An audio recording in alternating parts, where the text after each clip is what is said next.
जय हिंद।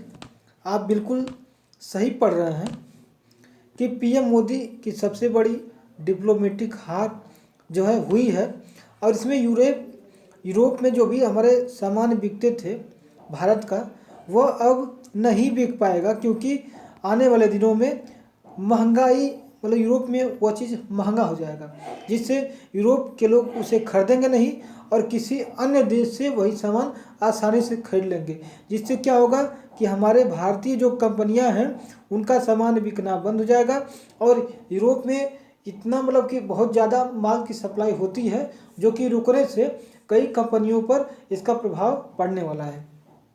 आइए देखते हैं कि यह न्यूज जो है द हिंदू ने किस तरह से कवर किया है।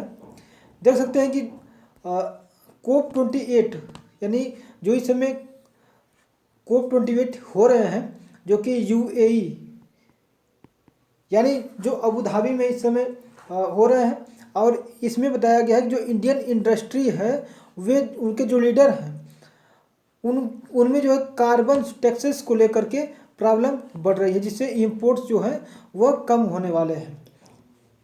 और तो और मेरे प्यारे साथियों, लिखा है कि जब while Indian government's leader have described an unfair taxes industry representative on UN climate change conference of educating the change of the tactic, यानी भारतीय गवर्नमेंट्स के जो कुछ लीडर हैं उन्होंने इसे अनफेयर डिस्क्राइब किया, कहा कि ये जो है ये अनफेयर है किसी भी देश के लिए।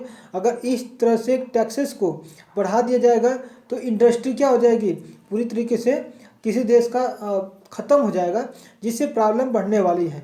और इसे जो है COP यानी इससे पहले इसे लाया गया जो 28 COP होने वाला है हो रहा है और उस G20 जो हुआ था पहले उससे पहले ये सब आ चुका है और ये यूरोपीय जो एजेंसी हैं उन्होंने इसे लाने का ज़्यादा उनका मकसद रहा है।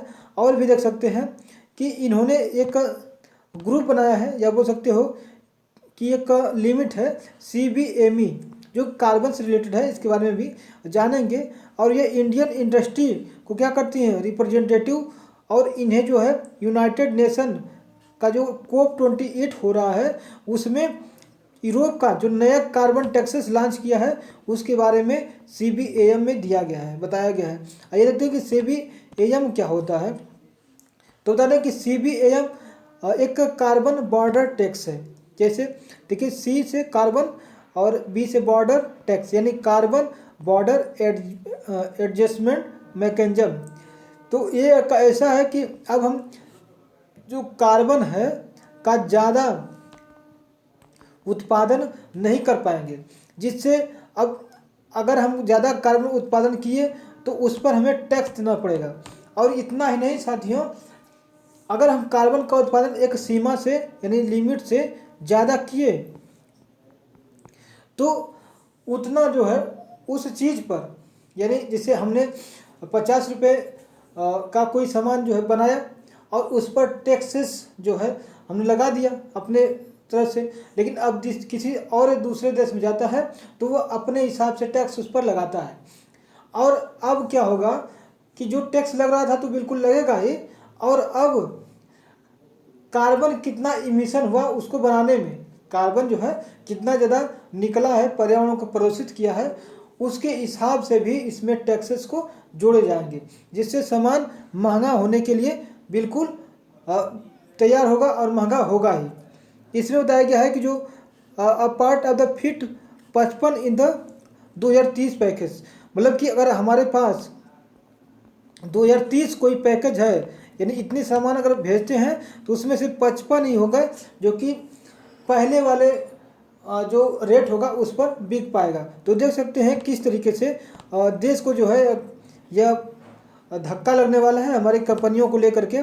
और इसमें जो है 55% ही खाली जो है क्या होगा, इसके कंपेयर में जो है लेवल में आ जाएगा, जो कि यूरोपियन क्लाइमेट लॉ के अंडर में आएगा।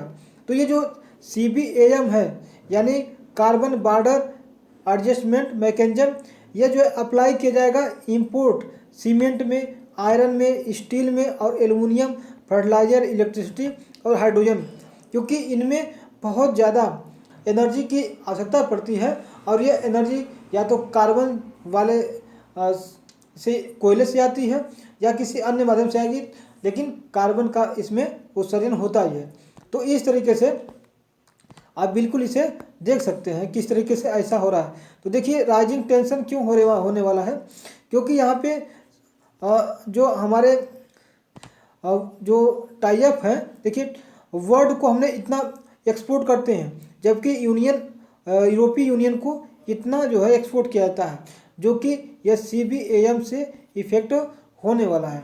इसमें आयरन और कंसनट्रेट्स हो गया, steel product, iron steel, aluminium जो मैंने बताया, ये देखिए सीमेंट हो गया, फर्टिलाइजर हो गया, मतलब कि इनमें जो है आपको देखने को मिलेगा इम्पैक्ट क्या होने वाला है। तो इनमें जो है हाई रेट बढ़ेगा, लेकिन इनका जो है रेट कम होने वाला है। देखिए किस तरीके से यहाँ पे देख रहे हैं ये सब चीज़ें।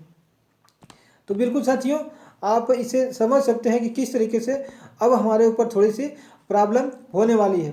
और चूँकि हमारे देश का टारगेट जो चल रहा है 2070 तक नेट जीरो टारगेट था, इसमें है, लेकिन 2070 के पहले ही 2026 से, ठीक है साथियों, 2026 से बताया जा रहा है कि इसे लागू कर दिया जाएगा। लेकिन इसके पहले सोचिए कि क्या होगा, क्योंकि 2070 से पहले हम नेट जीरो तो है नहीं, तो हमारे यहाँ से कार्बन का उत्सर्जन अच्छा खासा होने वाला है, तो प्रॉब्लम भी हमें झेलना पड़ेगा ही। तो इसका कंक्लूजन यानी इसे हम कंट्रोल कैसे कर सकते हैं, इसके लिए क्या कोई उपाय है? तो उपाय भाई साहब यही है कि हम क्या करें कि जो भी एक्सपोर्ट्स हम कर रहे हैं अपने सेक्टर में, जैसे स्टील हो गया, एल्युमिनियम हो गया, तो उनको चैलेंजर्स मिलने वाले हैं। लेकिन अगर इसे हम चाहते हैं कि इसे जो सीकिंग यानी इससे समस्या होने वाली है या कुछ बायलैटरल एग्रीमेंट है वो टूट जाएंगे और यह हमारा मार्केट जो है डूबने के कगार पर जा सकता है। इसलिए हमें चाहिए कि हम अपने ग्लोबल मार्केट पर दबाव बना सकते हैं और अपने जो उत्पादन है उसके हिसाब से उसको कंट्रोल करने में महत्वपूर्ण भूमिका निभा सकते हैं, जिससे हमारे जो प्रोडक्ट हैं उनकी बिक्री करने में कोई परेशानी न हो। और ये दबाव बनाना ही पड़ेगा। अगर मोदी जी अगर दबाव बना पाते हैं इंटरनेशनल मतलब कि मंच पर, या तो यूरोपीय यूनियन के मंच पर, तो बिल्कुल बात बन सकेगी। लेकिन अगर इनका प्रभाव कम रहा मोदी जी का, तो बिल्कुल साथियों जो हमने लिखा है बिल्कुल वही होने वाला है। तो आपको क्या लगता है इस बारे में कमेंट बॉक्स में ज़रूर लिखिएगा।